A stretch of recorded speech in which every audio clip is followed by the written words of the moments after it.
Here's what an annuity is. Bernanke, as the head of the Fed, his top two investments were both annuities. A variable annuity, very popular annuity, is filled with fees. It's fees on top of fees. It's fees to be inside of the annuity, and then there's fees for a mutual fund on top of it. It's a disaster. There are types of annuities, like, done properly, like these hybrid annuities, they call them, where it's tied to an index, meaning a stock market index. So here's how it works.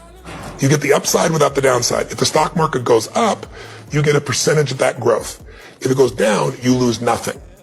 So what Tony's talking about is an indexed annuity with a participation rate allocation. And I'm going to show you what he's talking about and how you can benefit from one.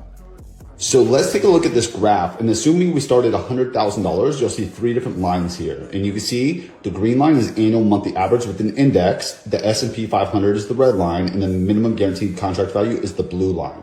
So what that means is the red line is you traditionally investing in like a 401k or the stock market yourself, or an IRA or what have you, but you're investing in the market and it's not an indexed annuity.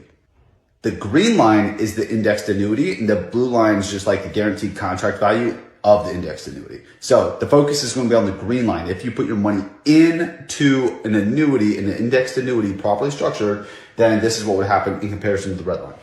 So in the first year, $100,000 was put into a fixed indexed annuity, right? And the red line, we're just going to say that's the traditional stock market. The market went up. If this was your traditional account, you gained $21,000. So roughly, let's say $20,000 for round numbers. You had a 20% gain.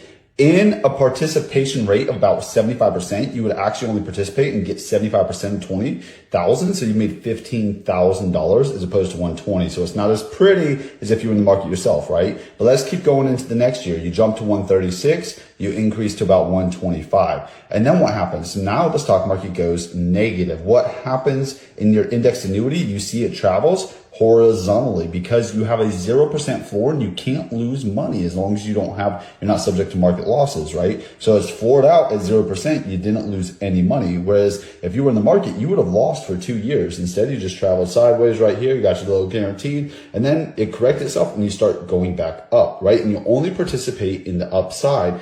So there, finally, way over here, you caught up if you were in the market for almost, and then you lost it again. Well, in your indexed annuity, you just travel horizontally. You didn't lose any money. Keep going up. At the end of the span, you'll see you would have had $160,000 here. You have $198,000 in your indexed annuity.